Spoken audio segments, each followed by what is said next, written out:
Was für Fernsehen? Ich hab 3 Abonnenten und keinen Zuschauer, Alter. Ja. Vielleicht kommen noch welche. Wo du gestern aufgegangen bist, ne, kamen bei mir noch 3, 4 Leute rein. Die haben sogar mit uns geschaut, ne, Lukas? Kannst du dich noch erinnern? Ja. Ja, Sweezy und alle. Das sehen sie. Wärst du ein bisschen drin geblieben? Ja. Undercover Playboy.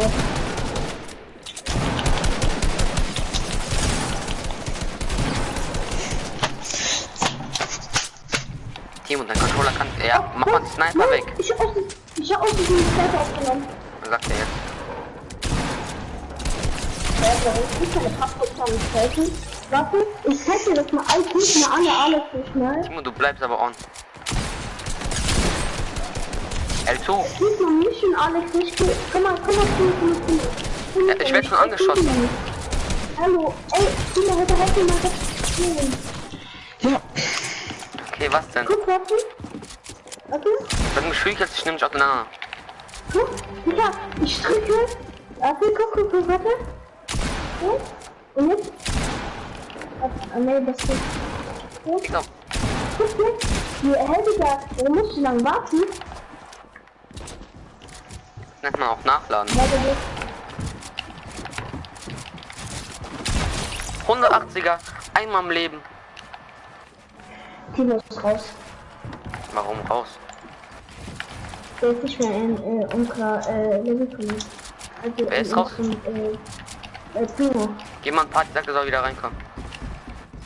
Hey, der ist noch drin. Warum bist du raus? Warum Deathmatch spielen? Ich bin jetzt erst in Deutschland, Alter. Ich kann Bock machen, was halten, weil ich so keinen Ich schießen bin will. einfach unsichtbar gewesen. Ja, Timo, Digga. Ach. Okay, ich bin nicht verloren.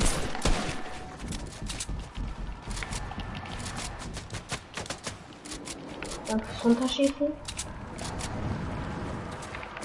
Ich muss einstellen, wie wir auf diese. Ja, beste Flickschuss.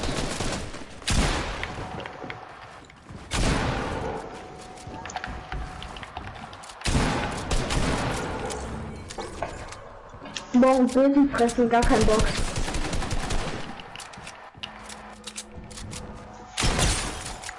er Deluxe ist so low.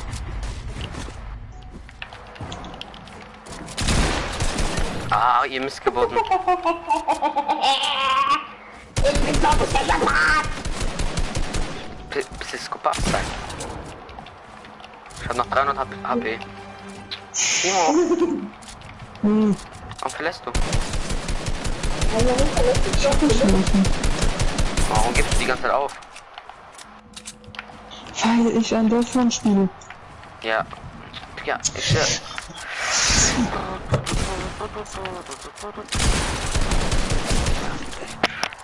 Aim-Technik heute ist da.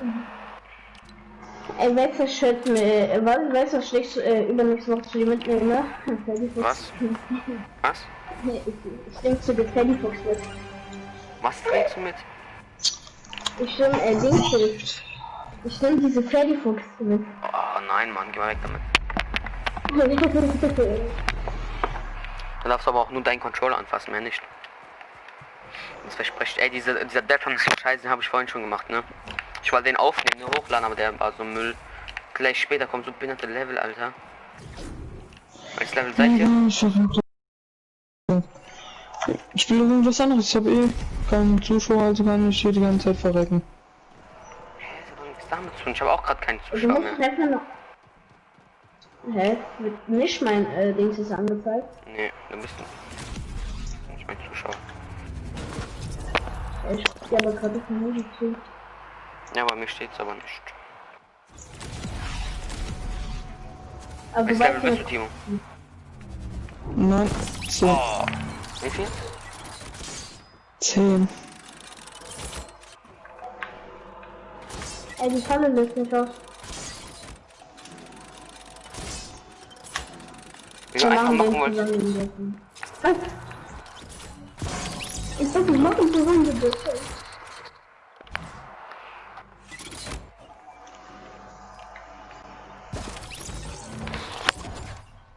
Kannst du so springen? Also man muss so Einblendungen machen, ne? So, wenn man so Dings hat, wenn man Stream Deck hat, ne?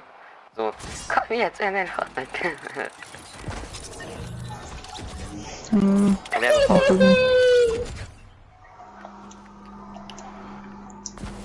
I'm the best.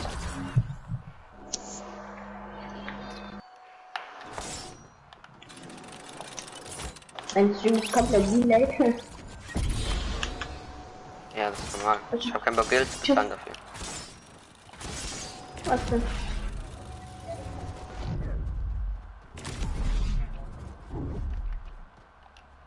Man muss nicht springen. Und was habt ihr so heute gemacht, damit es nicht zu langweilig wird? Gar nichts. Einfach gar nichts. Schau da, du bist da. Schau, wie du eine Bier getrunken.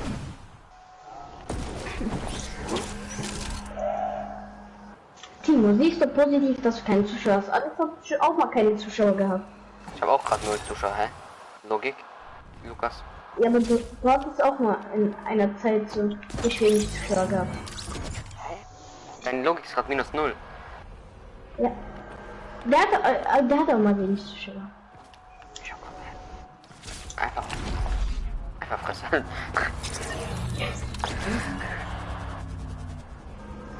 Streamst du auf Twitch, Timo? Nein. Aber auch, ich glaube auf Twitch, wenn du LS streamst auf Twitch, kommt sogar mehr an, glaube ich. Nee, Ja, nee. guck mal einfach. Ich muss Aber- mich erstmal auf der Playstation umbenennen. Warum?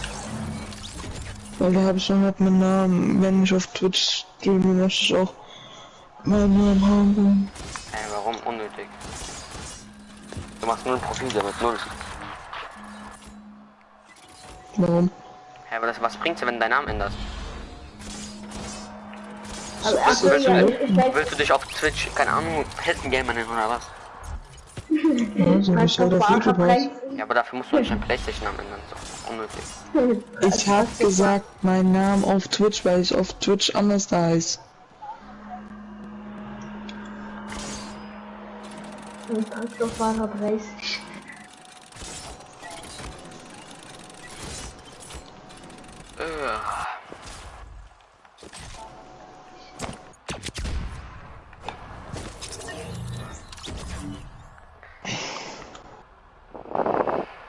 Nee, ey, nicht das Level.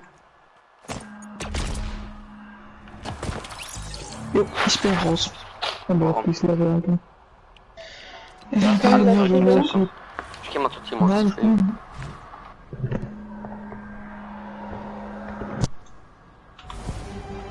Chill.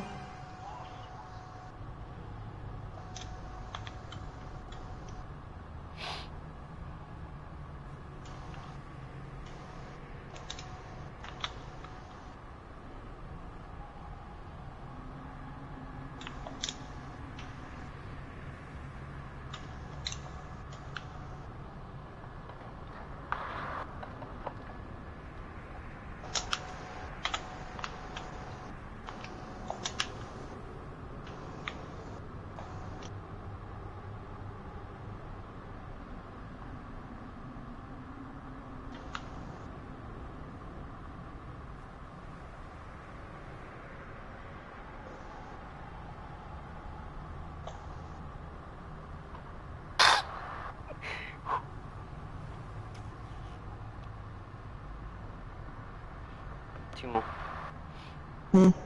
hast du irgendwas bekommen? Boah, irgendein Ehrenloser hat gleich entfernt bei mir. Safe, Timo.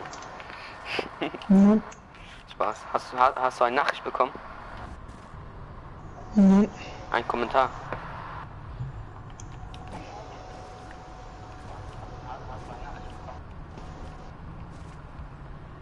Nein, tut mir leid, kann ich nicht grüßen. Warum nicht?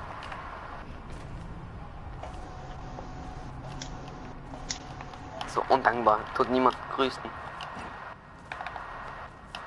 Kommt die raus aus dem Default Death Run? Ich tue schon, Leute. Das ist eine richtige... Das war deine Cousine. Nein. Doch, safe, oder? Was sollen wir spielen? Nein, Wollen wir ich Color kann Switch spielen? Cousine. Chill, ich will das Level noch probieren. Wir sind wegen dir rausgegangen, oder das Bio-Sommer-Spiel. Das kommt bestimmt gut. Das Color switcht. Nee, kein Hallo? Bock drauf. Ich bin so schlecht drin. Gestern hab ich so verkackt. Ich habe Bock auf Color Switch. Komm, kannst du mal für mich spielen. alleine.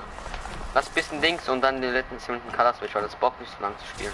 Aber lass auf Deluxe warten. Deluxe.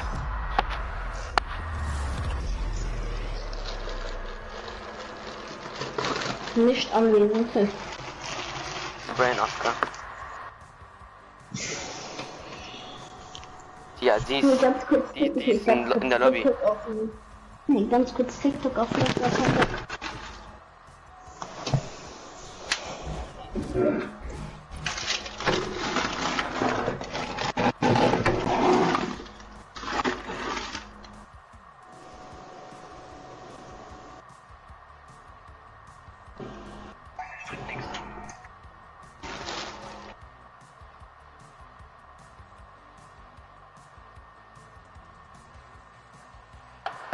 Deluxe ist im Dings, ne? Im Dings, wer ist das?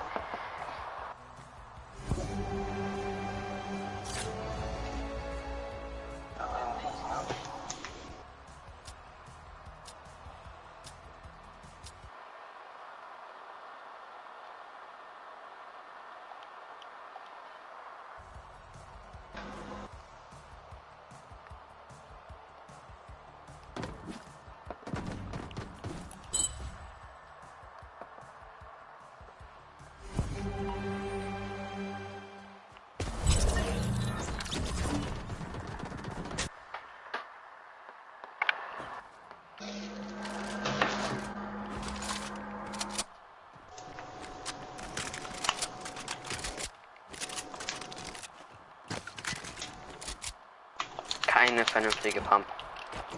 Ich glaube, es sagt. Meine Edit Skills sind halt auch am Start. Bei mir, ey, warte, ich muss mir mal Waffen holen. Bei mir in der Box waren nur Jagdgewehre drin. Ja, reicht doch. Ja, ich spiele nicht ohne Jagdgewehr.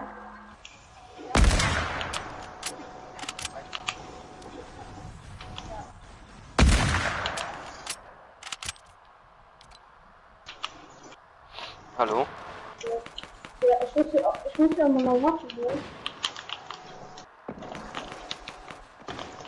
Ich hab ihn genau so. Du musst so ehrenlos, Kappa. Du kannst es auch Warum? ehren.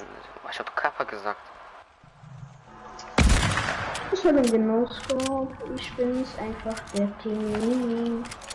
Ich bin Timmy aus Box der Winde. Nein. Oh, Timo, gestern haben wir so gespielt, ne? Wenn Lukas mich kurz nicht killt, dann kann ich dir kurz was zeigen. Lukas, bleib genau wo du bist. Nicht hochbauen. Gar nichts machen. Lukas musste genau diesen Tanz tanzen. In Videochat, das war zu wild. Das war so lustig. Okay, wir können weiterspielen. Das war so, du musstest das sehen, Digga. Hätte ich weggelacht. Digga, ich hab 1000 drum gefühlt, Alter. Ich habe Tante für Behinderung. Digga, ich hab fast eine Behinderung hätte, Alter. Ja, hast du noch. Ich muss alle Hilfe doch niemand wissen. Guck mal. Ich bin kerngesund. Das kann ich ja verifizieren. Da hat der Arzt mal was anderes gesagt. Welche Art? Was ist das für ein Motor? Ja, wie viele HP hast du denn noch? Timo, kannst du rüber switchen? Sag mir, wie viel HP er hat. Kann ich nicht, ne?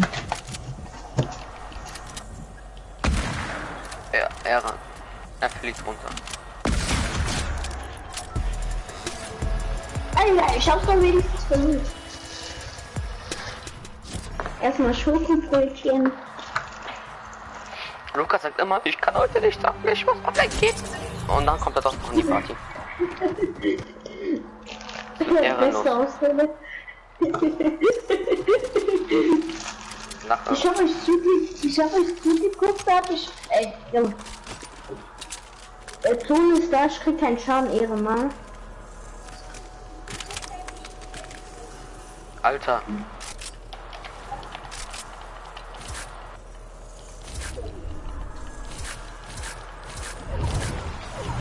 kriegt Schaden von der Zone. Ich wurde in der Zone gespawnt, also. Mann. Timo, wo bist du? Keine Ahnung. Ich hab gerade die ganze Zeit Black Screen. Du bist in der Shutterbox. Mann. Lebst noch, Lukas? Nein, ich wurde von der Zone gekillt. Ja. Guck, da bei Rot bin ich gespawnt. Du bist nicht bei Rot gespawnt. Bei Ja. Orange gespawnt. Na, Soll ich mich töten lassen? Ich gilt's auch. Welche verlassen eigentlich? Warum? Die Zone ist da, also die Zone von dem, nicht vom Spiel, sondern von der Ja, ganzen ich hab verstanden.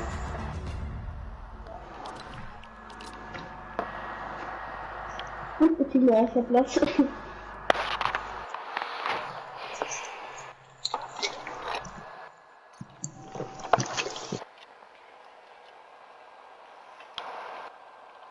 Überleg mir auch PlayStation-Kamera zu holen, aber ich weiß das nicht. Na, ich glaube, wenn ich mit Cam streamen würde, würde ich mir glaube ich irgendeine andere Cam holen. Warum? Keine Ahnung. Ja, und da kannst du dann aber nicht auf der PlayStation streamen. Was willst du wissen? Ich weiß was. Man kann nur auf der PlayStation-Kamera streamen. Du kannst du kannst alle anschließen, wie du willst, geht nicht. Außer du tust halt die PlayStation mit dem Computer verbinden, vom Computer dann streamen, aber Computer oder Laptop so hält es nicht aus. Also brauchst schon einen starken PC da. Intel 3 oder so. Also. Maschallah so. Was sollen wir machen? Wo du liegst? Keine Ahnung. Ich war heute am See und dann, ich muss die ganze Zeit an diese Aussage von Alex denken, ja, das sind so 2 Meter Fische drin, ich hatte so richtig Angst dann.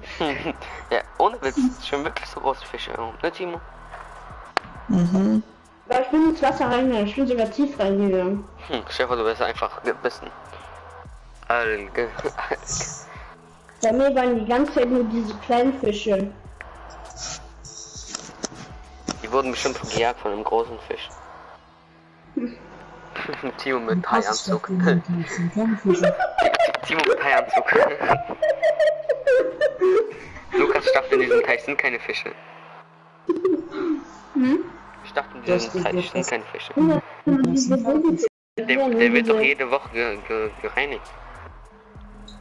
Sind wir ja auch, aber das sind nur diese Babyfische. Nein, Digga, natürlich sind auch große Fische. Die schwimmen halt ganz unten Ja, am Grund wegen Essen. Und gereinigt, diese Algen sauber machen am Kleiner Rand. Fisch wird auch irgendwann großer Fisch. Timo sagt es. Also. Aber wo du liegst, wir können spielen ein bisschen Spaß.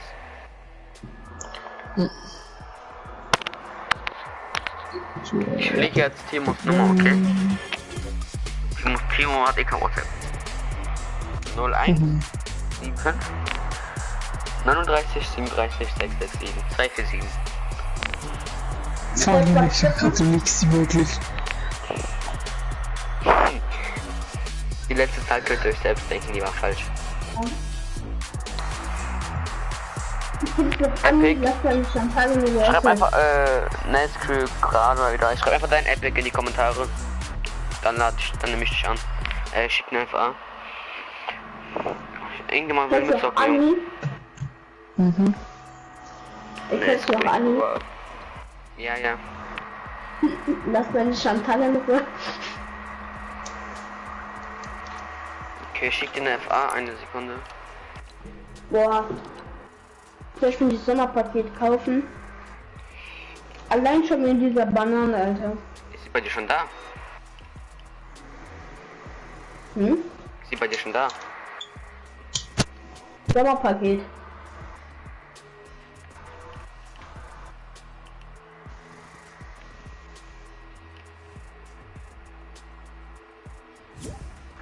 Ich hab dir eine Frage geschickt. Muss annehmen. Ja, bei mir ist auch schon das Sommerpaket. Ich feiere die rothaarige mit dem schwarzen. Lass doch mal auf R ein Like da.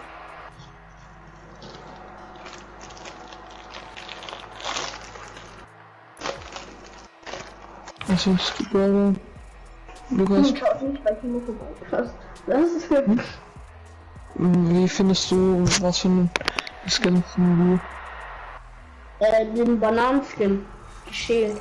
Maschallah, Digga. Der Mashallah. Bananenskin Hallo? fahre ich mit Hut, Der Skill so weit wie ich, Alter. mit schwarzen Hoodie. Wer ist das? Ja, der hat mich gerade, der hat gerade im Stream geschrieben. Hm. Hallo? Hallo? Ja, hallo. Hi.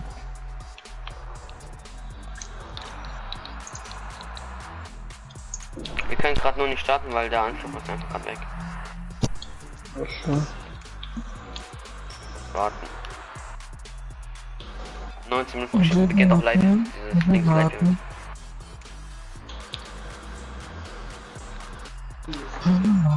Ich warte. Wir warten. Timo. Ja, ich warte. Und ich warte auch.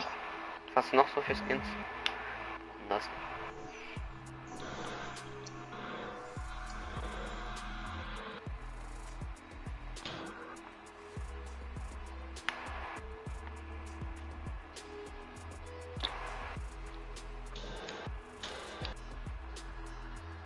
Wo ist Deluxe?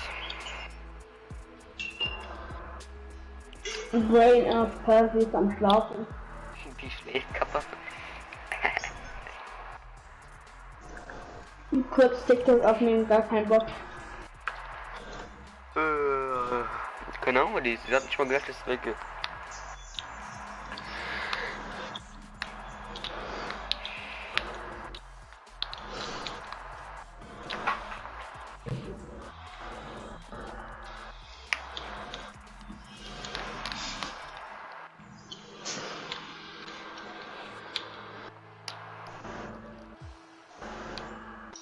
Alex, Ja.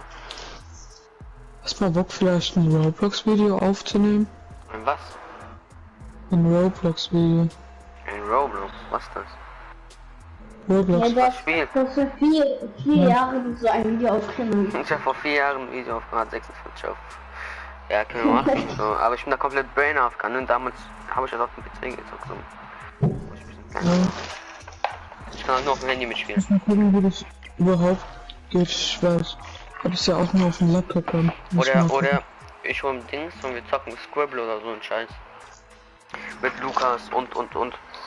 Discord einfach Link reinschicken und wir zocken das. Games so.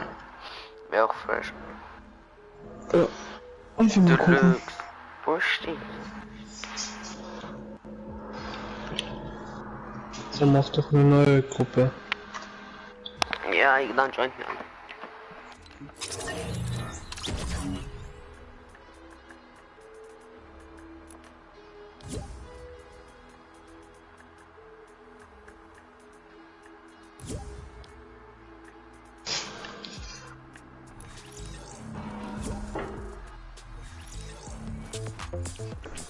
Komm nur, Timo fehlt.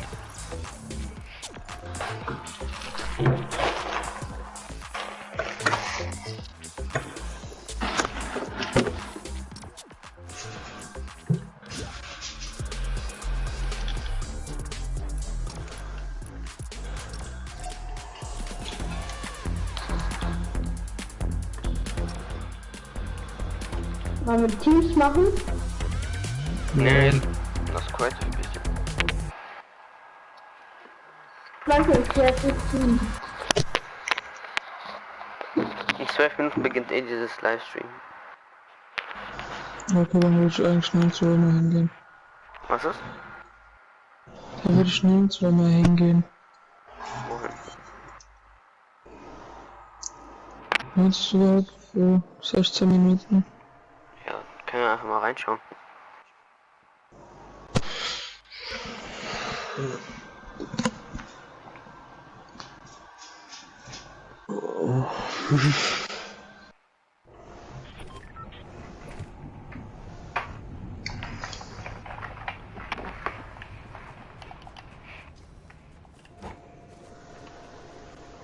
Right foot up, left foot up, left foot slide, left foot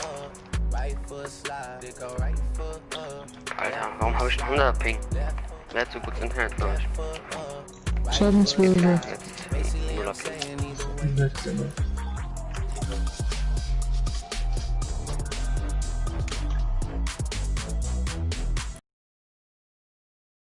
Ja, geil, zu different.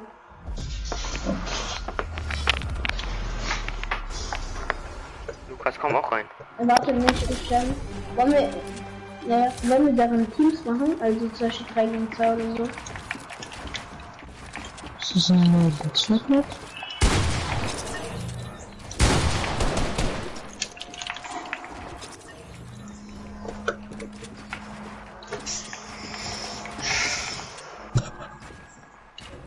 Boxer, Digga. Oh, Schatzboxer. Mhm.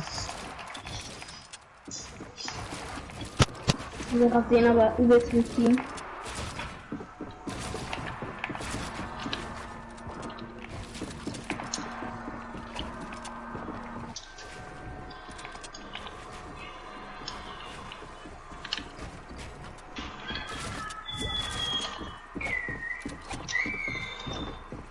Wer ist Ja, das? dieser Krieg. Etwas dieser Krieg vom Billig.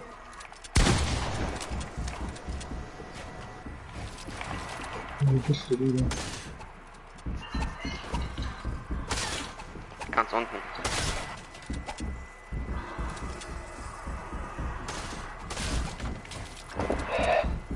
Das Team ist schon tot. Ja. Mhm.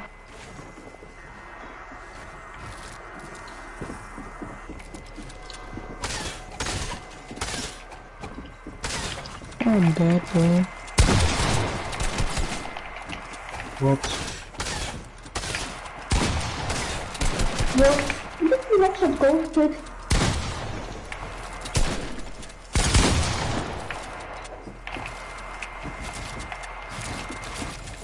Nein.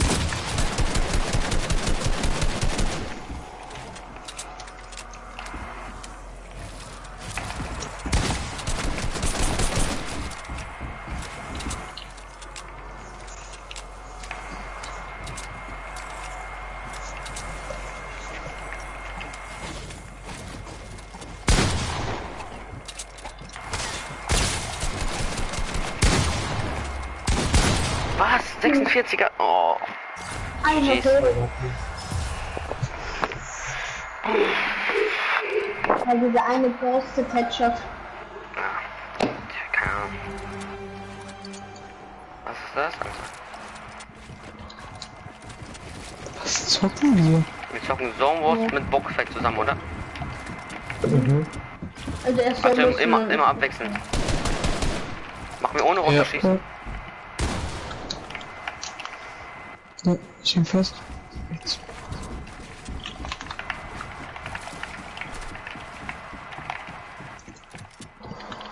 Hört ihr mich mit Roboterstimme? Nee. Nein. Weil ich irgendwie Deutsch komisch, wenn ich auf B klicke, dann macht es nicht, was ich will. B. Hab keinen Bock auf dich. Ich sag auch Multitastatur. Was Ey, ich bin zockst du, Alter? runtergefallen. Jetzt Oh. sitzt du hier in der Tastatur? Auf so dumm, Ja. Alter. Ah, die Luft auch wieder am Start. Hinter dir. Was hast du gesagt? Brain AFK. Du lügst, hallo? Mit Roboterstimme oder ohne? Ohne. Ja. Auch mal da, oder was? Ja.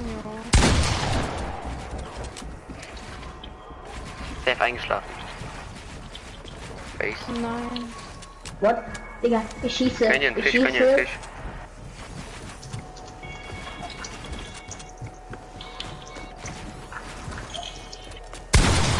Oh, Lukas stark.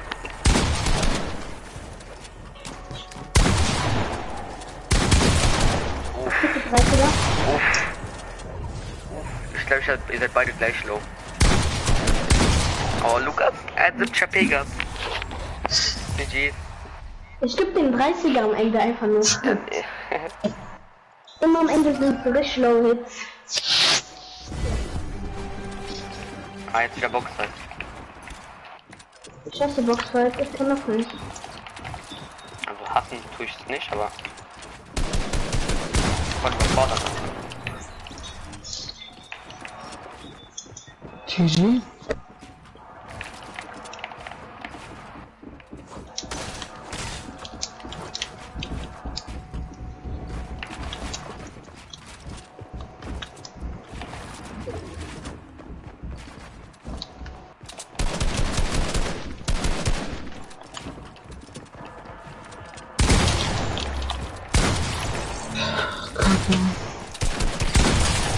Lost.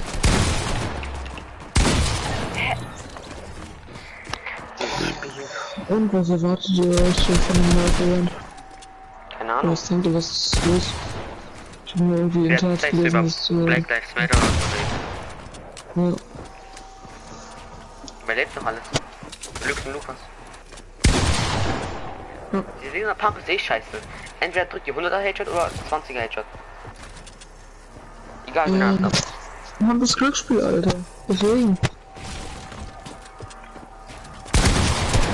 Lass uns doch mal die Casino spielen. Was? Lass uns doch mal lila Pump Casino spielen. Entweder 30er oder 100er. Ist so. Habt ihr bei dem Account Nyrock Cup mitgemacht? Nee. Ja. Du? Ich mach nur bei den Supercup. Ja. mit. Und? 166 Point. Nice. Ich mach nur beim Supercup. mit. Ich habe halt kein gutes Duo, weißt du, also ich habe keinen guten Duo-Partner. Also ich habe einen, aber der ist gerade im Urlaub. Dummy. Ich hab einen. Das ist mein Bruder. Mal von Keyboard auf. Hä? Ich hab nie ein Duo gehabt. Ich weiß schon, was man noch braucht. Hä, so?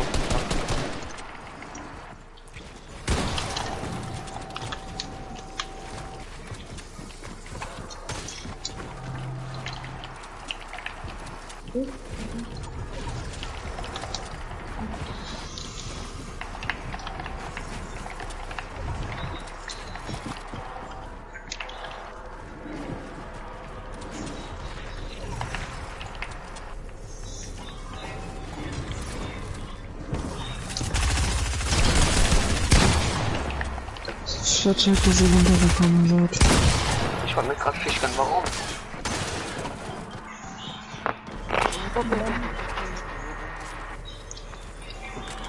Alter, hast du doch Ich kann's ja auch mal ein Abo bei mir da Was lassen. ist Timo? Lukas. Hast du dich nicht mit Tommy gestritten? Hä, warum? Hast du nicht erzählt, ihr habt euch gestritten oder so? Nee, warum sollte ich? Ja, Nur mies Streit abgefuckt. oder so.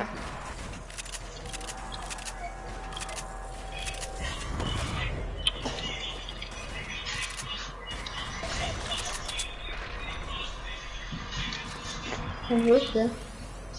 Der ist ganz unten.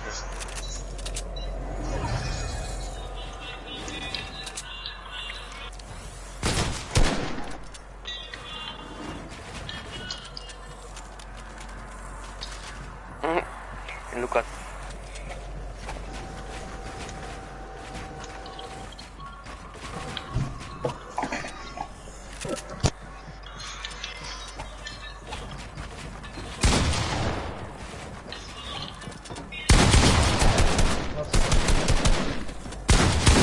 Komm, Lukas, XP.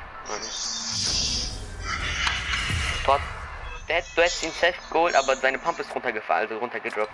Da musst du die Pump holen.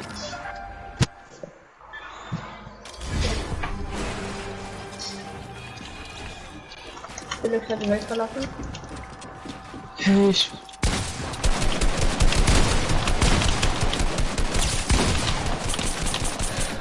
Diese Störung. Oh, diese Störung, Alter. Nee. Warum habe ich die gerade nicht mehr drauf? Lukas ist so ehrenlos. Alter. Alle auf mich, Digga. Anne. Hä? Genau, ich hab alles draufgegangen. Was hat das schon gesagt?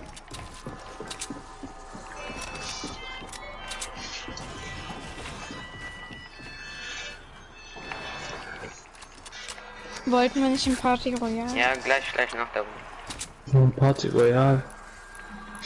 Leute, dann. Ich so weit. Was ist da? Diese Leinwand. Bleibt dann. Was Dort bekommt man ein da? paar Leute über Black Lives Matter. Keine Ahnung, was da ist. Was bekommt man dann? Nichts. Remote. Da glaub ich nichts.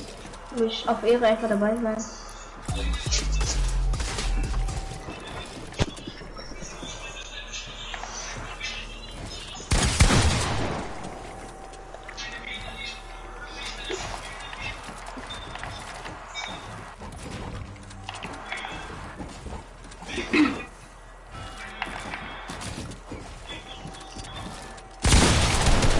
So, Nein!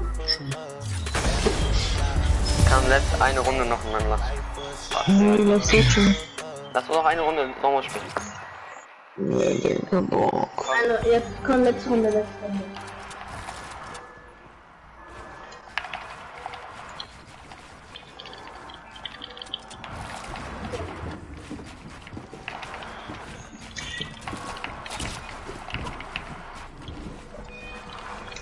Ja, ich bleib jetzt mal low ground, Digga, gar kein Bock. Heute halt uns gar keinen Bock. Heute ist es gar kein Kopf. Timo, bist auch noch da? Ja. Ich lebe tatsächlich noch.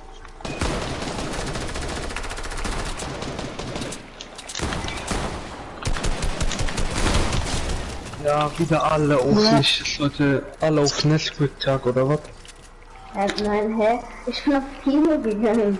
Ihr seid Ich alle hab, auf ich, mich ich, ich, gegangen. hab nur dich von oben gesehen. Ich hab nur dich gesehen, weil du Ja, offen ich hab warst. dich. Ich hab du bist zu mir gekommen, da hatte ich angefangen auf Ja. Lukas. den Bus zu Also fighten. ich habe auf die, also warte, ich erzähl. Ich habe gegen den Timo gekämpft. Dann kam Schieß hinter mir, hat mich angeguckt. Dann kam noch Russak von oben, hat mich Ich hab halt nur angeschossen. dich gesehen. Heute ist echt ein Scheißtag. Heute gehen alle nur auf Netflix. Mein Aim ist voll on point.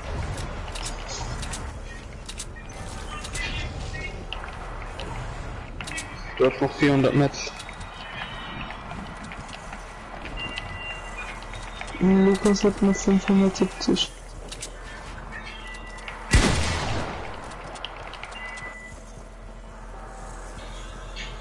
Spring runter, gib ihm einen Clown dafür. Ja, mit dieser Pump auf ganz genau. Lukas hat 89 Schild und 86 HP. Okay. Jo, so. Du hast noch 80 Metz, ne?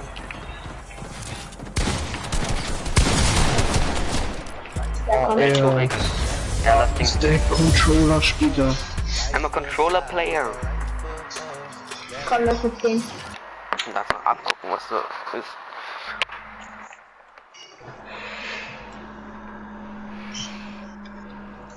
Ich glaube, wir können wieder Lobby wechseln, du wechselst wieder mit da.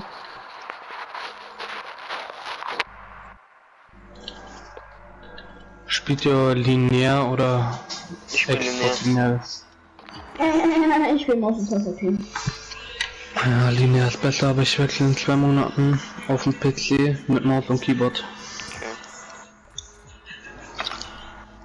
Ich eine Party Royale an. Hab ich doch. Da steht schon. Wie to people ich mache. Das heißt, we the people und morgen wollt. Ja, du bist halt Deutscher, du kannst. Dieses Gucken, Ding soll den mehr sein. sonst bekommst du. Du wirst jetzt Hat bereit jeder schon gucken. gestern ein Geschenk bekommen, Timo. Ja, aber den Remote bekommst für das Event. Timo, du wirst dich bereit gucken. Und er hat eigentlich Musik im Hintergrund an. Keine Ahnung. Mein Bruder. Timo, drück einmal So, mal wir ganz auch noch, oder? kurz Play. Keine Ahnung, bei mir ist es verbuggt. Ich habe eigentlich 3 gedrückt. Jetzt geht's auf einmal. Und ich stand die ganze Zeit, kannst du auch im Stream nachgucken.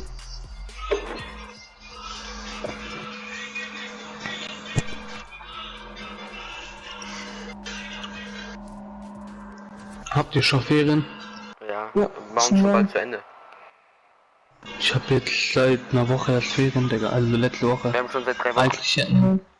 Eigentlich hätten meine, also normalerweise heute angefangen. Eigentlich, Aber weil eigentlich haben wir schon seit Ja. 3 Wochen Ferien, Timo. ja, meine hätten eigentlich morgen angefangen, also heute, aber ich habe eine Woche früher gehabt, also ich habe 7 Wochen. In welchem Bundesland wohnst du? Baden-Württemberg. Okay. Du? Wir wohnen in Hessen. Also, Ah, ja, okay. irgendwie, Alex, haben wir einen breit gefächerten Freundeskreis auf der Playstation, oder? Ey, wie findet ihr, wie beide. findet ihr, wie findet ihr das, wenn ein Mensch einen anderen Menschen tötet? Gell? Mhm. Was Meinst hat du er echt? bekommen? Was hat er bekommen? Von euch aus? Meinst du in echt? Ja, in echt. Keine Ahnung. Was hättet ihr ihm gegeben? Wie viele Jahre oder? Austritt, Gucken. Ausführung, Gefängnis, Sternbuch. Keine Das Ahnung, ist schon bei uns so passiert. Wir müssen los? so zu Da wurde Leinwand. einer, mit einem Katana-Schwert auf der Straße Ach, abgestochen. scheiße. Ja. Digga. Ninja Warrior, Alter. Und Ja, es war viel genau Ninja da, Flugzeug. das war genau da, wo ich wohne, halt in der Nähe. Krass. Kritisch. Ja, mehr Geht das hier überhaupt los, auf dieser Leinwand? Ja. Ja. Ey, diese Farben hier machen mir schon wieder Kopfschmerzen, schwer's dir. Trägt schon wieder Augenkrebs. Ich höre kein Spielsound, ist das normal? Ja, ich Ja, auf welcher Leinwand seid ihr? Da bei der Hauptbühne. Ich höre kein Ja, Mann. Spielsound, Ich Digga. war auf auch der nicht. falschen Seite. Wer ist überhaupt mein Kanal gefunden? Einfach gesucht, Fortnite Kreativ oder was? Wer ich? Ja. Ich habe Fortnite live Abo Zocken Kreativ eingegeben. Okay.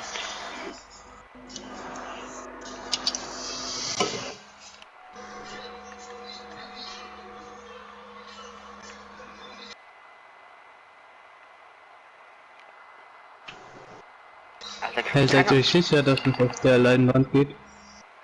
Ja, Weil stand da. weil da hinten ist auch. Fängt schon an halt. Hä, wo? Echt? Da Weil hinten. da hinten. Okay, da hinten, weil eigentlich stand halt im Internet, wo ich geguckt habe, wie viel Uhr auch, stand da auf der Hauptinsel-Leinwand. Naja, alle sind noch dort, wir sind so schlau. Es hat schon angefangen. Ja, ich war halt da auch und ich dachte, ihr seid da. Und Ja, dann es hat hab schon ich angefangen geguckt, sogar. Mhm. Weiß Das ich war nicht. 5 nach 1. Ja, ich sehe es schon.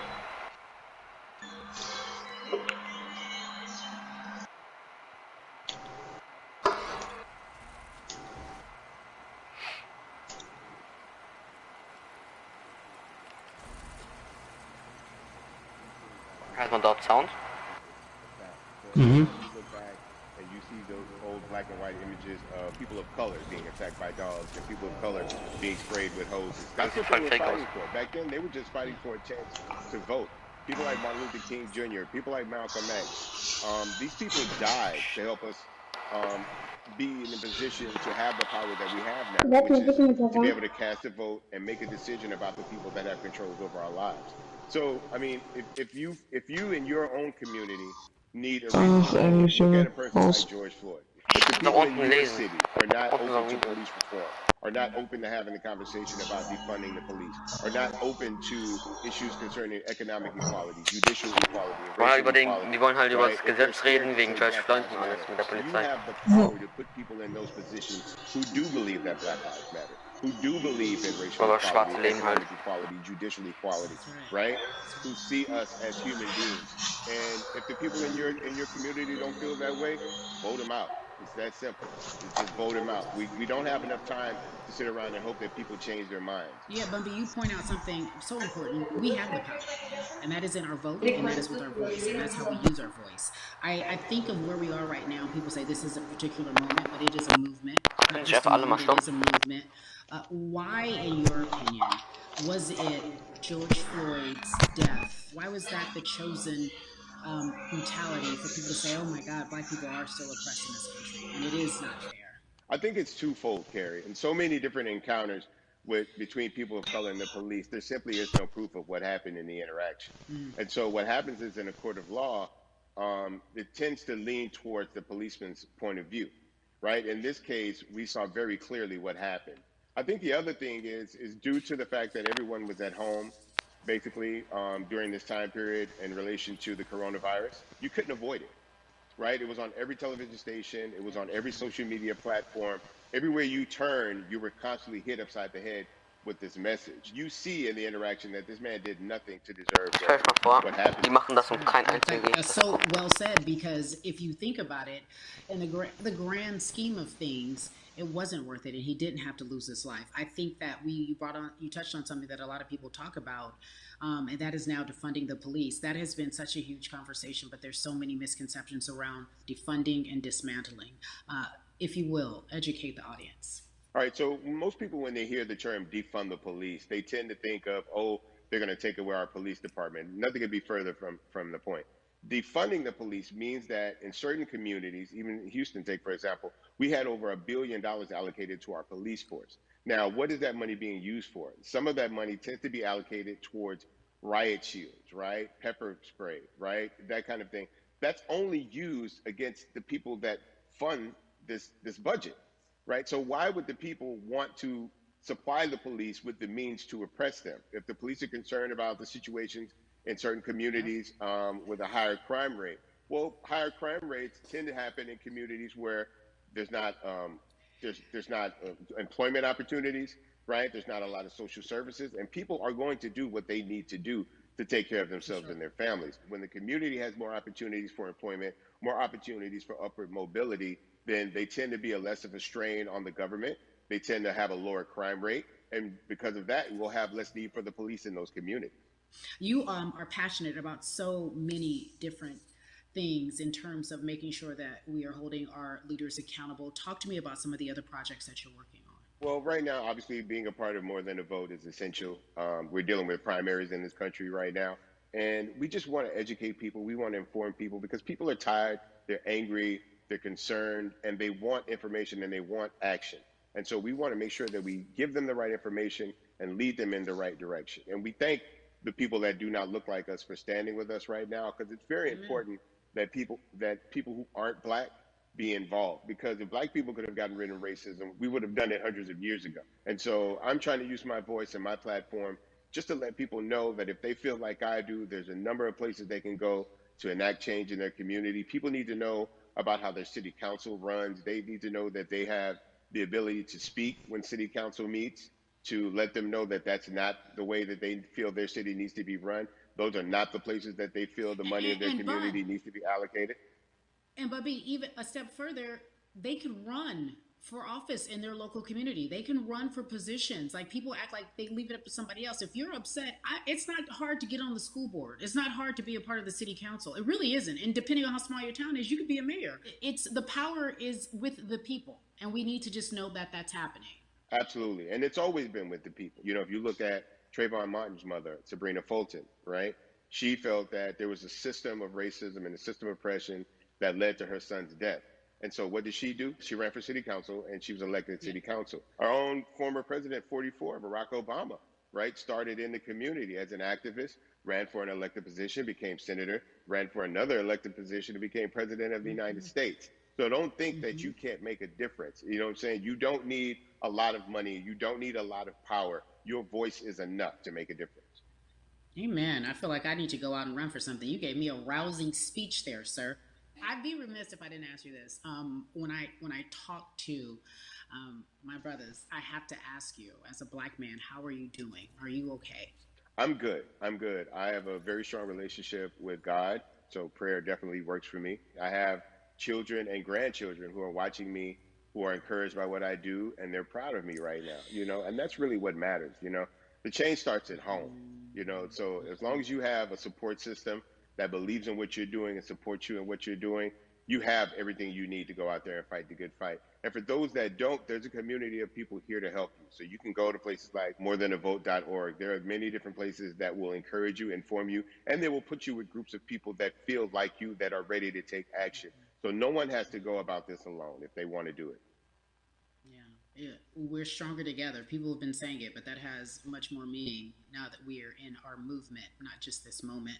Bumby, it has been an education, always a pleasure. Thank you so much. I appreciate you. Keep fighting the good fight. Keep up the good fight.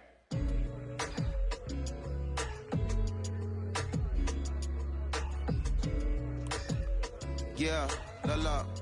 So our next guest, I have to admit, I'm a fan, but there are so many different people that we could talk to, and I thought it was so imperative that we speak with her. You know her as Molly on the huge, successful show Insecure, HBO's Insecure. She also has a comedy special highlighting her Nigerian roots, and she's an amazing podcaster. Let's welcome in Yvonne Orji, everyone. You have such a beautiful way of making things funny, giving us our medicine with some candy, right? And humor in the humor. You bring all of that to your space. And right now, as you look across this country and how everyone is so broken and so upset, if it's not social injustice, it's the pandemic, it's depression, it's unemployment, the list goes on and on. How are you doing, quite frankly? You know, I'm rediscovering self in a way that is hard, but necessary, that will lead to ultimate joy. I know it sounds like a lot, but no, I think I personally think that God put all of us on a global timeout. Like we just, America hasn't done as good as other people when it comes to timeouts because everyone else is out playing at recess, and we're still in the principal's office hoping and wishing we can come out. But I think that if we settle into the timeout and really learn the lesson that we're supposed to learn from this season, I think we'll emerge better. We'll learn how to play well with others in more ways than one. And so personally for me, I'm taking this time to learn me in a new way. I feel like I'm being ushered into a new season, and I'm getting still, because sometimes the busy confounds the work that we're supposed to actually be doing. We're busy doing other stuff, but we got work that we need to do on the inside. And I'm leaning into it. I'm like, dang, I thought I was gonna be able to rest like everybody else. And this guy's like, nah, we got work to do. You know what? And I think that's what everybody is saying about 2020. It's demanding that we be better. And you said it's a global timeout. What do you mean by that? Yeah, it's like everyone sit down, be humble, to quote the great prophet Kendrick Lamar. But no, seriously, sit down and let's reevaluate some things. Let us unearth and shake up the things that we have been trying to hide within ourselves, within our nation. I think America is going through an unraveling right now, a much needed, a much necessary one. And I think all eyes on us, right? There is no, oh, I was on the subway for an hour, so I didn't miss that thing that happened. No, everybody was home. Everybody, was watching when George Floyd died, and everybody, no one could hide it. Everyone was watching when Amy Cooper called the cops. Like, this is a time where it's like, oh, we can't pretend it away. We can't excuse it away. No. It's a global timeout. Sit down, watch, and let's learn.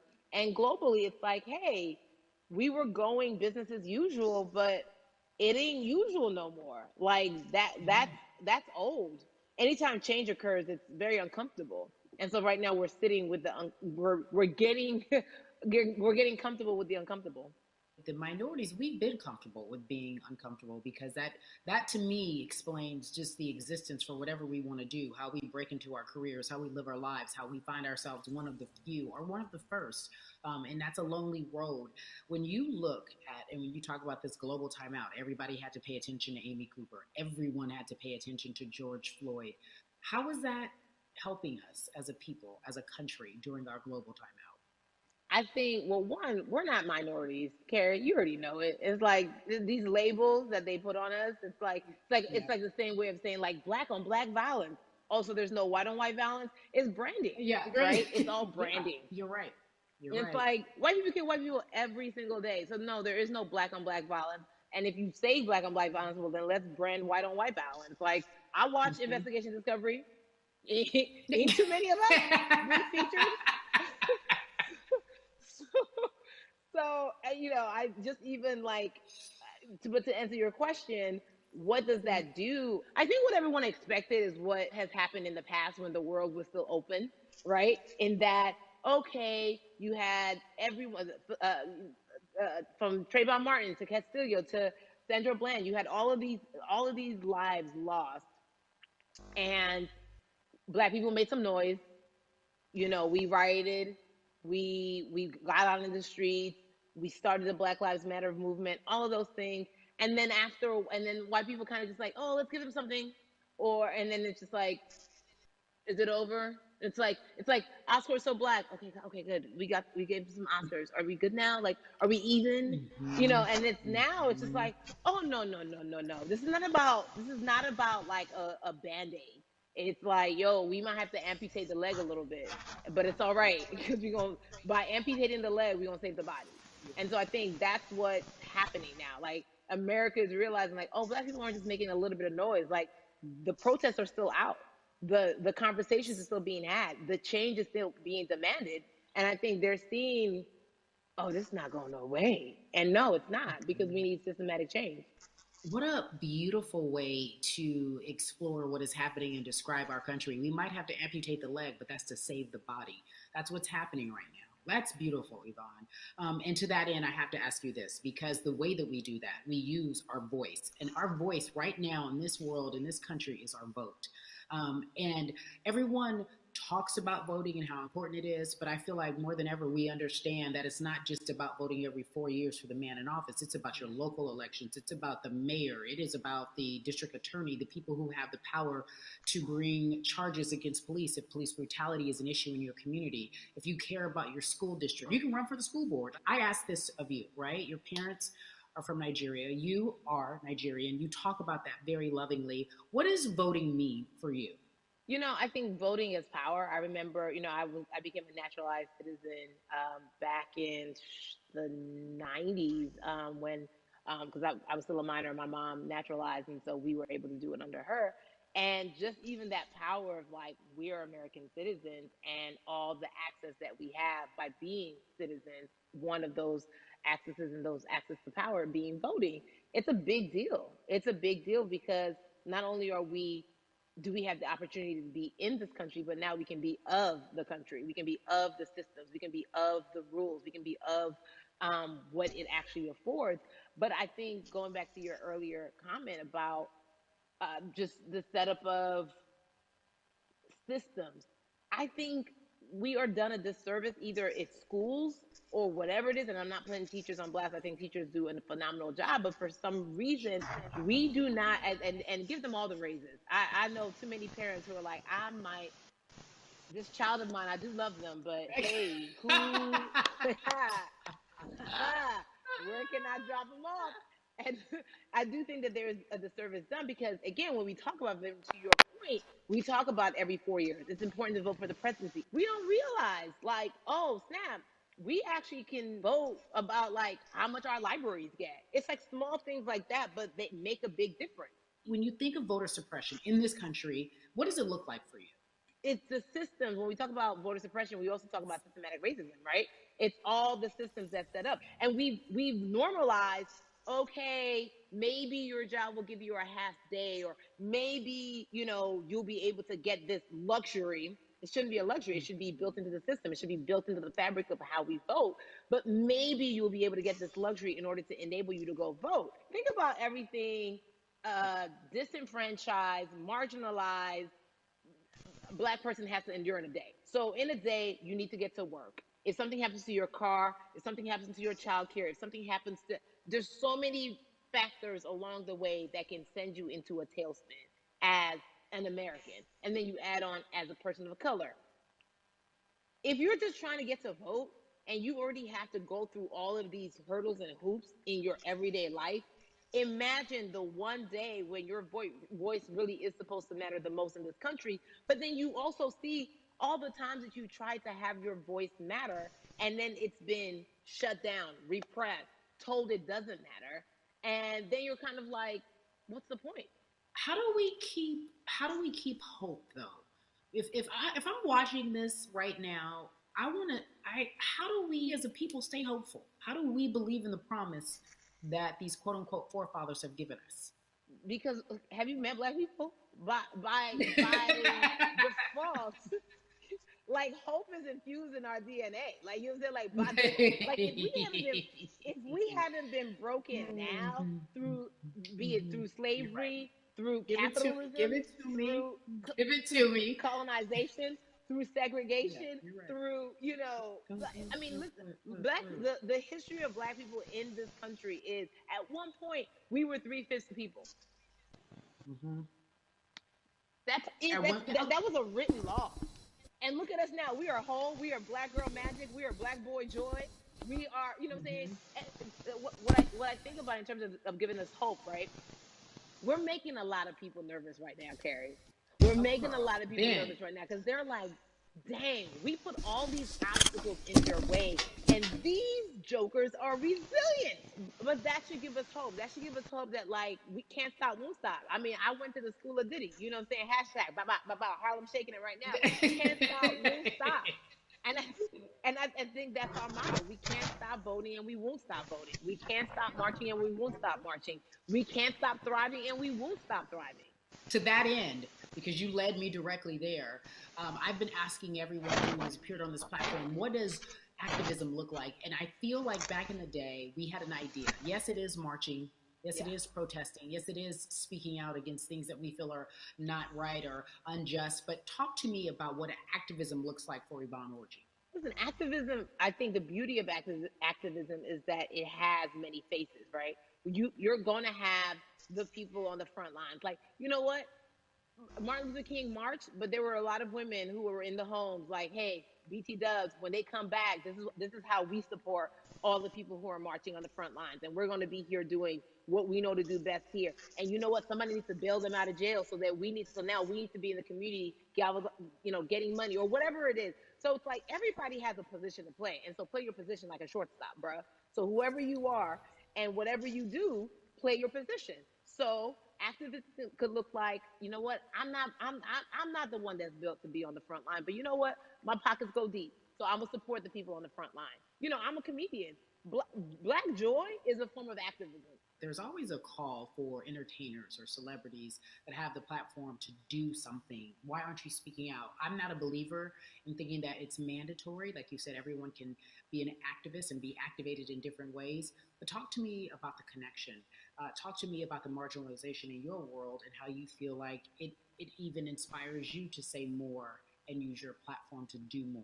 Beneath the surface of what we do, like Niecy Nash says, it's the who. Right? The who is the person who's going to be like, hey, let me call this out. Either blind racism in terms of overt racism, in terms of ways that we can be better, in terms of ways that we can actually be more uplifting to the community that you may not even realize that you're serving. Before I let you go, talk to me about the urgency, in your opinion, for people to vote, our people to get out and vote this coming election. Yeah, I mean, guys, if you think you're tired now, I'm telling you right now, we cannot take this sitting down. We can't take this jokingly. I understand that it may be hard to figure out who to vote for, but at the end of the day, we got to vote for our families. We got to vote for our legacies. We got to vote for continued progress. We have to vote for upward mobility.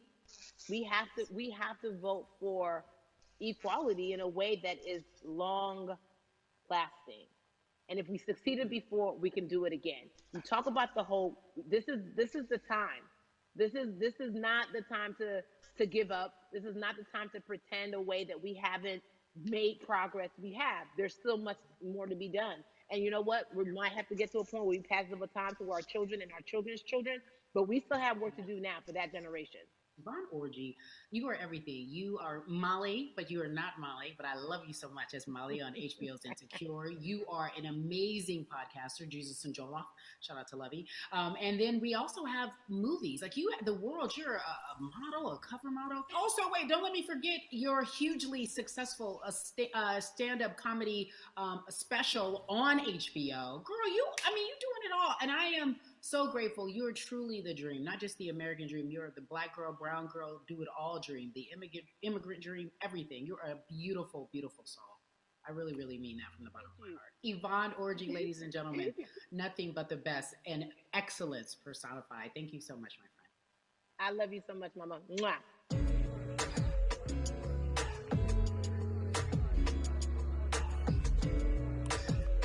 Yeah, la la. So Atlanta has been one of the hotbeds in terms of political unrest and social injustice. We've seen so much happen in that city, and we've also seen so much come from that city, including one of our very own founding fathers of the civil rights movement, and that's Martin Luther King Jr. But right now, we want to welcome in someone who has used his platform to talk about voting, to talk about racial injustice, and how he's trying to help. Atlanta's very own Russ joins us now on We the People. Russ, I'm not going to fan out and tell you what some of my favorite songs were that I listened to repeat on yours. We're going to get to the topic at hand. So Amazing. We got to talk about, recently you did an interview where you shared your outlook on culture and music. And you also were very candid about the fact that you have a privilege and that it's necessary for you to give back. Tell everybody about what that means. It's very obvious. I'm white and I'm in Black culture and I'm benefiting financially off of it. So I feel like if you're a white person financially benefiting off of Black culture, you have to put finances back into Black culture. It's just that simple. The screenshots with your feelings, it just comes off like fake empathy because it comes off very dismissive and very oh, that sucks for y'all, but anyway, back to what I was doing. Have you felt that way always, or is it now because of the time of where we are in this country? I've always had the feeling. I think now it's just obviously elevated. It's a new level, and there's new, it's to the point now where you can't. First of all, you can't not say anything. Second of all, though, I just think saying something isn't enough. If you have the ability to put money back into a culture that you're financially benefiting from, have the ability to, you should. It's interesting that you talk about it in that way because some people do believe that silence is the best way to go because it's hard to talk race, especially if you're white and you're in the Black culture. People just feel as if they can't talk about it. They feel awkward. They feel as if they don't have the privilege or the voice or the words. How do you find yourself right now in terms of interacting with people when they want to talk to you about social injustice, police brutality? What's going on in this country right now? Well, first of all, picking and choosing whether you want to be silent or not about race, that's a privilege in and of itself. But no, I try to just do my best to listen to the Black people around me and the educated Black people I have in my life. So I do my best to not act like I have all the answers for everything, especially in a culture that I'm not from. But that's why when we decided to raise the money for Black Lives Matter organizations, when we raised $500,000, we got on the phone with some of the women who started Black Lives Matter. I got on the phone with Tamika Mallory. I was on the phone with Karen Civil and talking with my friends to make sure the money went to the correct places, and people who really need it. It's just about listening. That's all. It's about listening. Let's talk about that for a moment because the way I think of activism, for me, it looks very differently. It's not necessarily just protesting on the front lines. I think that's great. But what about being an activist in the way in which you have decided to be one? What inspired you? What did it look like? You said you raised money for Black Lives Matter.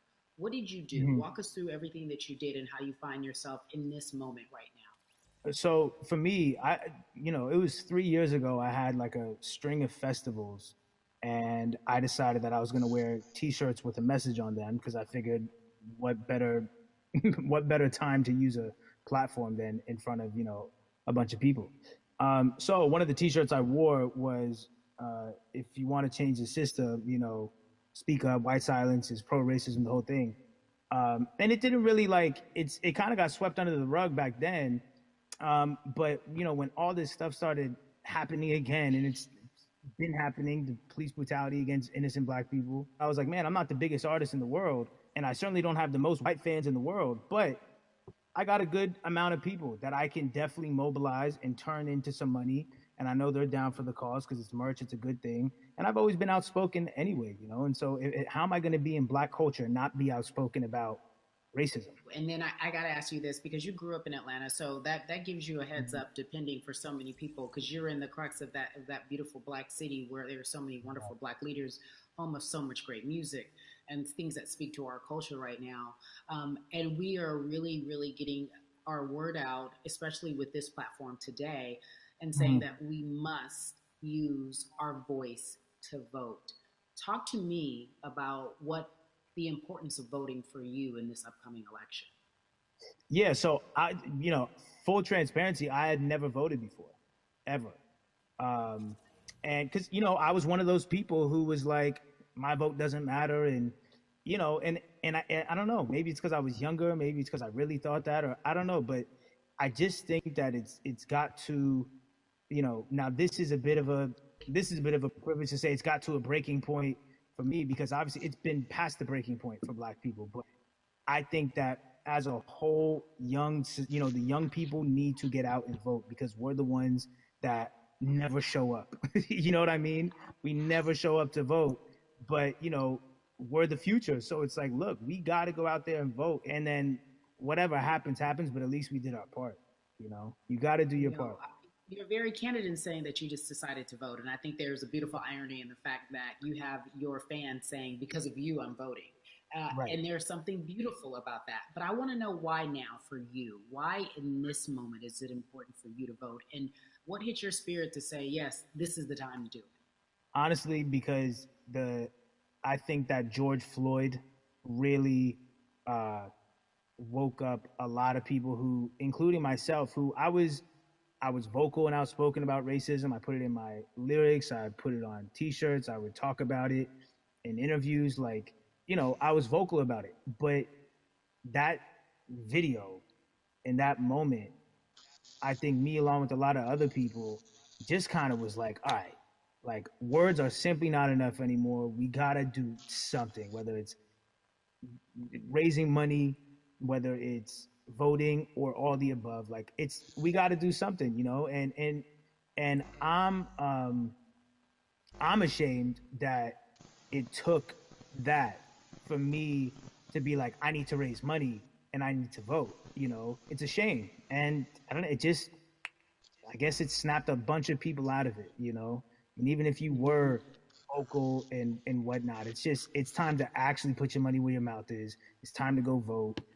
It's time to just stop talking about it and be about it, and it's been time for that. But like I said, I'm ashamed that it took me this long to actually really, really be about it. But I'm here now. So Russ, we all know that this is going to be your first time voting. Tell me what that experience is going to be like for you in terms of what you're excited about. I think, what it's going to do for me? It's going to let me know that I'm contributing to something bigger than myself, and I'm actually putting my money where my mouth is, and I'm being about it. Because, for so long, and I know I'm not alone with this, but, standing on the outside and just screaming about this and that, and this should change, and it's like, all right, but did you vote? And so I know it's going to feel good to know that I played a small role, and that's the problem. I think the mentality of like, my vote doesn't matter needs to be changed to, my vote, albeit small, does matter. It's a role I'm playing, and if I play my part and you play your part and he and she plays their part, then we make a difference. But it'll feel, I have a feeling it's gonna feel very, very bigger than me. I think when you realize that giving actually feels better than receiving, that's when you start wanting to do your part and contribute. So voting is an easy way to give, Yeah. To whom much is given, much is required, and you have been given a huge platform, and we are so grateful for you, Russ. Philanthropist, artist, community activist, first-time voter. We appreciate you for doing this, okay? Thank you. I appreciate y'all.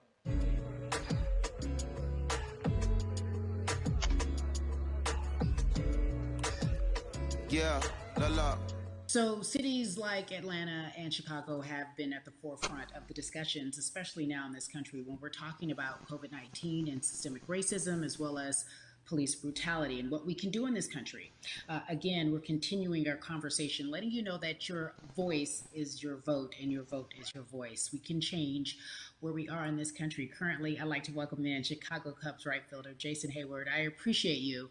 I brought in Atlanta and Chicago because I know you grew up in the metropolitan area of Atlanta, more specifically McDonough. Let's be technical, and you have been very vocal throughout this entire time in terms of what our country's been experiencing. Let's look at the past month and a half, if you will. What has been the hardest thing for you to deal with? The hardest thing for me to deal with, Carrie, this last month has just been going from the virus shutting everything down to us being called to action. We've had multiple police brutality situations. We've had people protesting, wanting to get the message out. But I really realized that I need to be a part of the positive message and make sure that doesn't get lost in all the chaos going on, for people to actually hear from a reasonable, respectable person who cares about everyone involved. A reasonable, respectable person who cares about everyone involved, which leads us to More Than a Vote. It is a beautiful collective of Black athletes and artists. You are a part of that. Talk to me about why that's important for you right now and this be a part of that collective. To me personally, it's important to be a part of that because I've somewhat used baseball and my craft as an excuse to not get more involved in voting. But I can't any longer use baseball and work as an excuse not to get educated, and not also to show people, like, at any moment in time, any walk of life, we can make a difference. So tell me in your words, what does activism look like for you? In my words, it looks like LeBron James, the biggest athlete right now on the planet, speaking up and breaking the ice for everyone. But I think for the first time, people see and hear from us. So now we have white teammates, we have other people speaking up and realizing, okay, like, this is how we go about doing this. And to me right now, social media, athletes speaking up, entertainers speaking up, like we're trying to do with More Than a Vote. You said something I thought was so key, because covering sports for so long, I know that it's tough for Black players specifically in Major League Baseball to talk about how they feel. Adam Jones did it in a very eloquent way early on, but there are very few that are vocal. You said you all were afraid. Why use that word, and why were you afraid? You was afraid because in 2019, there were 68 of us total. And there are 38 teams. There's 25-man roster on each team. There's a 40-man roster, which is on each team as well. And there aren't many of us. So we're outnumbered in that sense, but not always in a negative way when it comes to our teammates and our clubhouses. But to get to this point, you have to move a certain way. You got to be careful what you say. You can't ruffle feathers. You can't come off in any way. Much like other Black entertainers, much like yourself, probably having to live through life every day. But to get to the highest level, you got to button up. You got to be seen and not heard. So baseball is, like I said, it was time for us to try and speak up and make a difference and show it's okay to do so, because we can't be quiet any longer. That is a button up, be quiet, be seen but not heard. That is an expression that a lot of Black folks can relate to in whatever aspect of professionalism that they experience, especially if they don't work for themselves. They just feel that. That is also a socialization that we have as Black folks, especially, like you said, if you want to get to the higher level. And for so long, I felt it bubbling right underneath the surface that so many of us who were in whatever positions we were, who had platforms, were tired of pretending and looking the other way and spending so much time making others comfortable while we were uncomfortable. Do you feel that this is the type of movement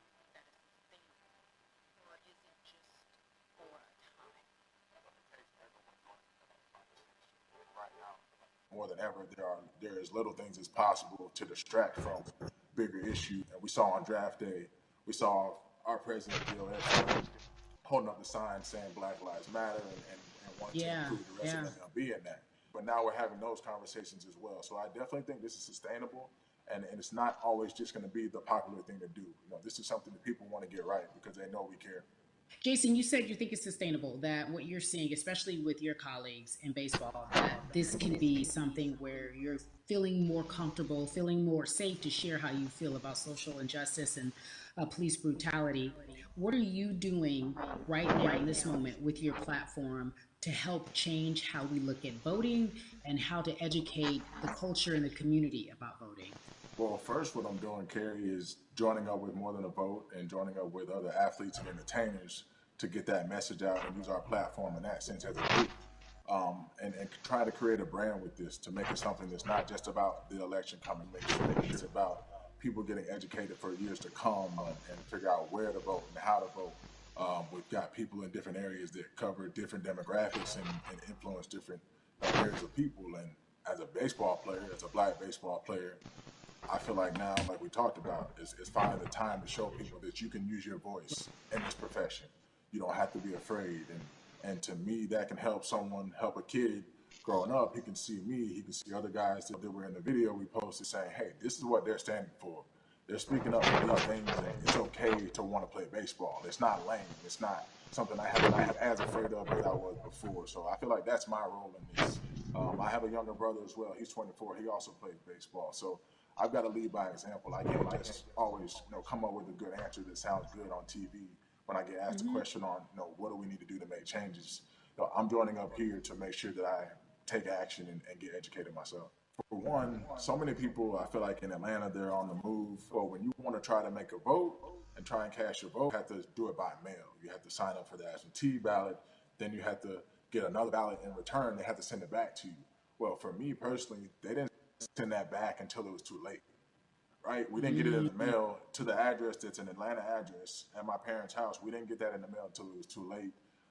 And then from other friends and family that are still in Georgia right now, I just hear about them being held in lines too long and trying to get off work. And we know how it is for any family, but let alone a black family in the city or in the suburbs trying to take care of their family and trying to provide for them.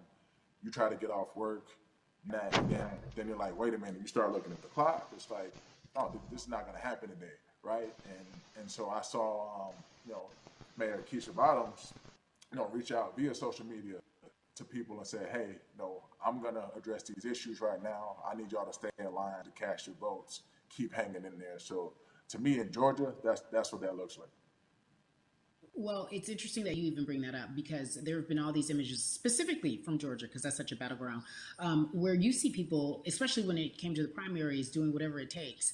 And this is real life voter suppression that you're talking about. It's been happening for decades. It's not fake. What you're saying, these examples of sending you your ballot too late after the fact or shutting down the polls at 6 o'clock while people still are in line, that's a real life issue. There needs to be some type of change. And I think that what we're doing right now is fair. But the idea of voter suppression, do you think that is well known, especially with folks, within the generation, your generation? I think it's known in our communities, right? I don't think it's spoke on enough. I don't think there's been enough light drawn to it. Bring it to light. Let people hear about it. Let people learn about what that looks like.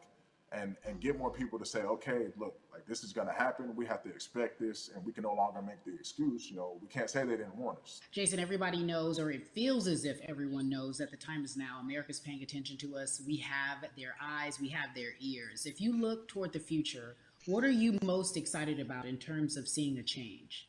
I'm excited about how fast the word is traveling. The word is being spread right now. The biggest athletes, the biggest icons, biggest entertainers are doing their part, but I'm also seeing people out there on the streets doing their part. When so many things got lost, could have very easily got in the commotion when it came to protests, and you saw rioting, you saw looting. People still stood their ground, and people still went out there and said, look, we're doing this for the right reasons. We're going to come together. We're going to use drones. We're going to use social medias. I feel like this is a new wave of getting things done the right way and just spreading the message. You're right about that. And you're right. People are spreading the word unapologetically. We out here. We doubling down. Thank you so much. I appreciate you. Right.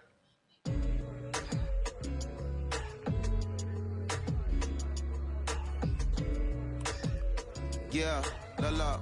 Hey, everybody. I am so excited to welcome a friend, a brother, family member, if you will, former colleague, NBA great, sports analyst, philanthropist. He does it all. And he's here to give us his time and his platform to talk about something that is so important, that is voting. Everybody, welcome Jalen Rose to We the People. Talk to me about how important it is for the people who know you and love you and look up to you. Why is it so important that you use your platform to talk about voting? Initially, we have to get past the stigma of the mental systemic racism that comes with the presidential race, governors, mayors, senators, judges. We've been conditioned to believe that our vote does not matter. So usually when we looked up at all of those races and people that were running, not only did they not look like us, we didn't believe they were there to represent our best interests. So therefore, as a collective, we didn't mobilize until Barack Obama, and we felt a sense of hope that finally our country is going to do something that we felt would never happen in our lifetime. And I remember being at the inauguration in 2008. I made sure I was there. And we voted. In 2016, we didn't vote, Carrie. We didn't vote. And so many people try to make this political. This is not political. Me telling somebody to vote is like telling somebody to pay taxes. So that's one, getting over the stigma of nobody is going to represent our best interest. And then number two, the reality is that the person that gets the most votes doesn't necessarily win the presidency. That's uncomfortable right there, because that's actually what took place in 2016. The Electoral College chose the president. And if you put all of their pictures up, I'm pretty sure they look a lot more like each other than they look like you and I. How about that? And then the third thing, especially in urban environments, oh man, they create.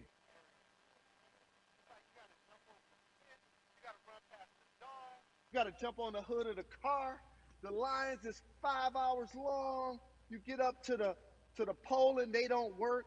Elderly people working in the city, while they got the young Das sieht aus wie people Franklin who aus GTA. technology working in the suburbs. Like these are all Er sieht voll systematic fake aus, das sind halt echte things Menschen. that try to discourage us from voting. And then finally, Guck, les mal im Stream meinen Text. we don't have a Also, day was off to geschrieben vote. We need to work. Krasse So we Aussage, don't ja. have a day off. It's gonna be a habe. In full meinem. day, and I gotta work to pay my bills. So you know what I'm gonna do? I'm gonna mail in vote. And you know what you want people to realize, that Mach gerade ein Intro, willst du auch eins? Ja? if you're able to mail it in. So those are a few things that I hope that we can do and mobilize. And shout to LeBron and his team. Wieder eins nehmen, wenn du eins Shout to machst. you and everybody involved. We will make a difference. Well, let's talk about more than a vote. There is a black collective of athletes, of artists coming together and saying voter suppression is a real deal, especially in the black community. When you just talked about, I got to work, so I can't go vote. And then when we do get in the booth, just in case we don't have to work, do we know who we're voting for? Not only do we have to vote, we got to be educated. And it's not always even about the man who's in office or the woman who's in office for president. It's about your local elections. It's about the people who are your DAs, your state DAs, like the people who actually make change in your community, who will change police brutality, who will make sure that your community is taken care of, who will defund police and hope that they can help you in stopping police brutality. So talk to me about why you decided to be a part of More Than a Vote and what it actually means. Well, it means a lot to be involved with such an impressive collective, as you mentioned. And I said this multiple times, and I know it can be uncomfortable when I say it, but a lot of times we have to get to the root of the issue before we find a solution. And the quote was, I wish America loved black people as much as it loves black culture. And this collective, by the way, represents in a lot of ways what's encouraging, but also sometimes disappointing about our role as black people in America. Because we were brought here as labor and to entertain. And we use those vehicles to get paid and move to the suburbs and be the idols of white kids. And so now that we have this collective, I would say sports and entertainment represent the most powerful group of black men Tu mal ins anschauen. in the United States. I'm talking about money, power, celebrity, the ability to mobilize, community involvement, their leadership, their intellect. And so to have all of us pull it in the same direction at the same time for anything that we're passionate about is going to be a difference maker. Ich war It's Bambusleitung. definitely going to be a difference maker in the 2020 vote because we're going to make sure we Ja, das inform geht es. everybody that they can let their voice be heard and failure is not an option. Jalen, what does voter suppression look like to you? A perfect example took place recently, Carrie, in Kentucky.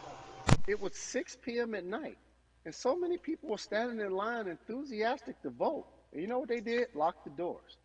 And you know what the people did? They continued to bang on the doors, continued to bang on the windows. They continued to let it be known they were not going to leave the premises until they got a chance to vote. And you know what ended up happening? They opened those doors and allowed those people to vote. So do not be discouraged. These barriers show you that it matters, and we're here to help you break through them. The same thing with our platforms and voices, Carrie, because you know what's going to happen. At some point, Breonna Taylor is not going to be trending anymore. People are not going to be protesting anymore. But it's still up to us to keep making sure that our voices get heard, and this is one way to do so. Right, and that is a form of being activated, being an activist. It doesn't have to be protesting. It doesn't have to look like what you think traditionally activism looks like. It's voting. It's that simple. We now have to understand, like, this is a critical mass moment for this movement to continue to hold up as long as possible.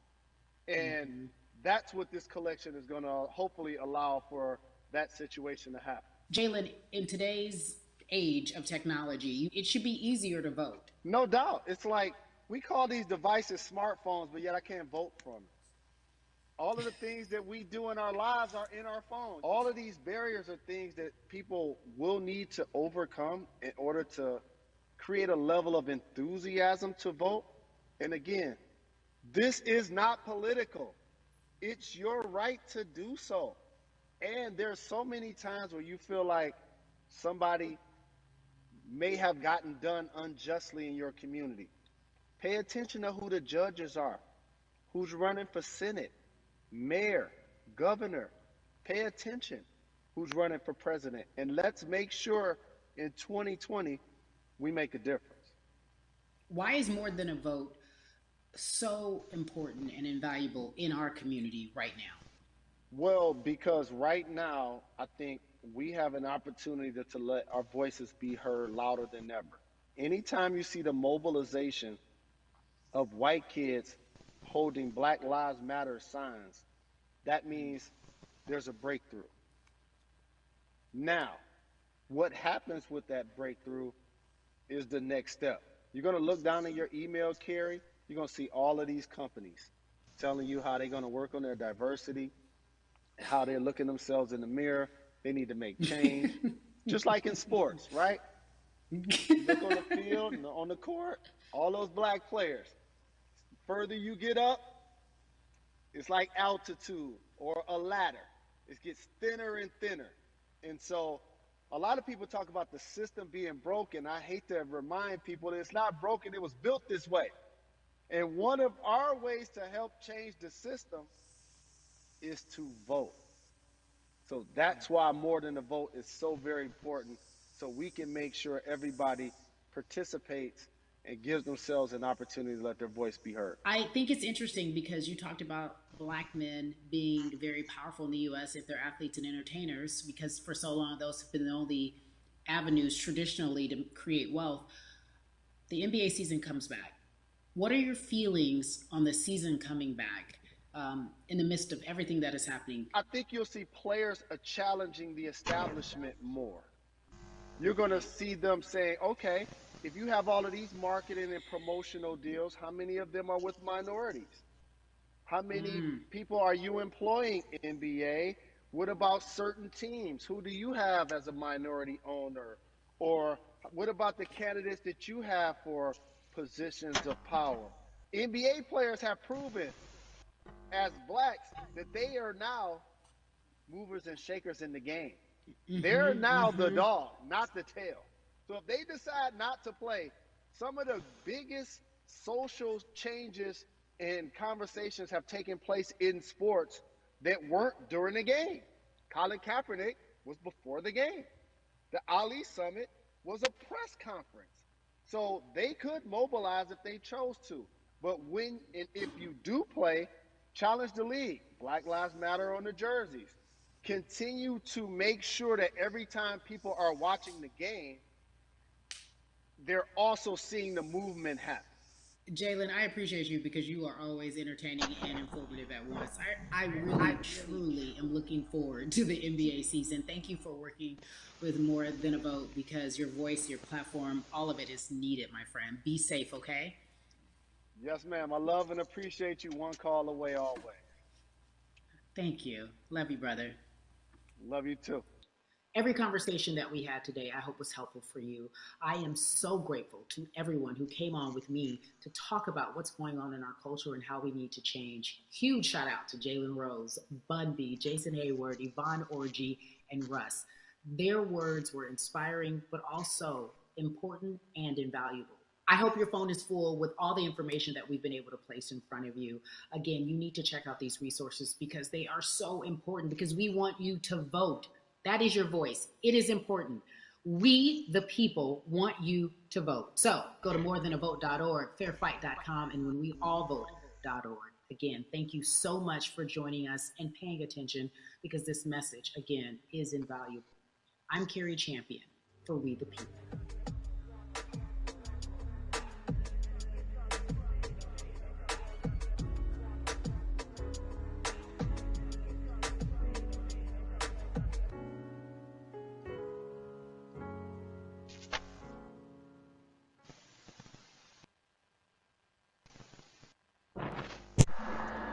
Junge, wie fandet ihr es?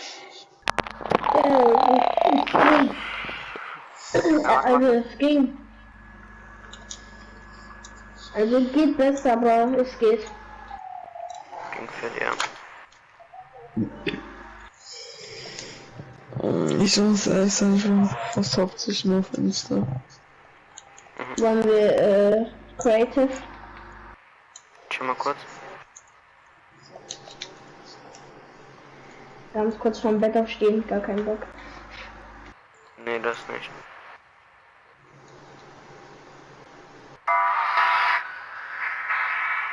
Aber das, was du mir geschickt hast, ist Maschallah, Alter. Willst du das als Intro benutzen? Mal schauen. Schick mir das auch mal. Hab ich ja doch schon. Ja, die hab ich Ich doch. dachte jetzt neues gemacht. Nein, ich schick dir jetzt eins. Ich habe eins für Timo gemacht. Soll ich das Lukas schicken oder so? Das ist Timo. Okay. Ja.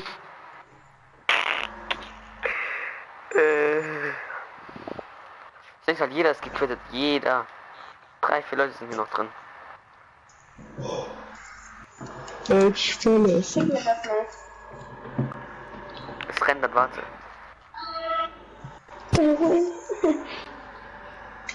So wild.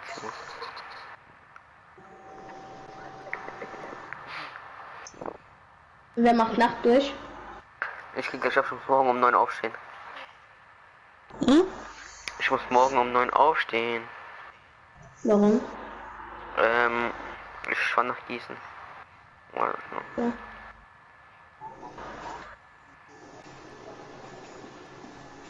Ich ganz Nacht.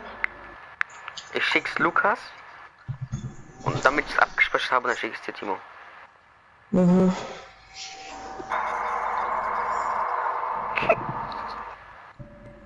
Lach nicht, Lukas.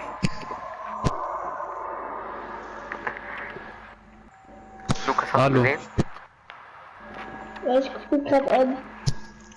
Hallo. Hallo. Hallo? Ja. Was geht? Nichts bei dir. Das war's von Alex oder was? Wahrscheinlich. Kommt ihr nicht? Ey Digga, ich raste gleich aus an den Neckem, Alter. Die Space Chat fuckt mich langsam ab. Was fuck ab? Space Chat. Kennst du das? Drück die 0. Ja, ich versuche die ganze Zeit Weiber zu klären. Weiber, Digga. Das sind nur Die Machmut. ficken Männer. Das sind nur Männer, Digga. Aber egal, ich hab schon ein paar Insta geklärt. Ich bin auf eine fokussiert, Digga. Du weißt, die liegt so Bombe aus. Ich geb dir einen Tipp, geh auf Omegle oder geh auf Dings, Holla. Und da kriegst du viel Weiber. Digga, was ist das für ein Bild? Timo, Digga, du weißt, Mann, Timo, ich wollte eigentlich das 247 Logo machen, ne? Aber da hab ich das Bild gesehen, das finde ich geiler. Ja, was? Du weißt, wie die aussieht, die ich auf Facechat geklärt hab, Digga. Sag mal Insta. Digga, du musst aber Dinger, Digga, ich sag dir, aber du musst Dinger angucken.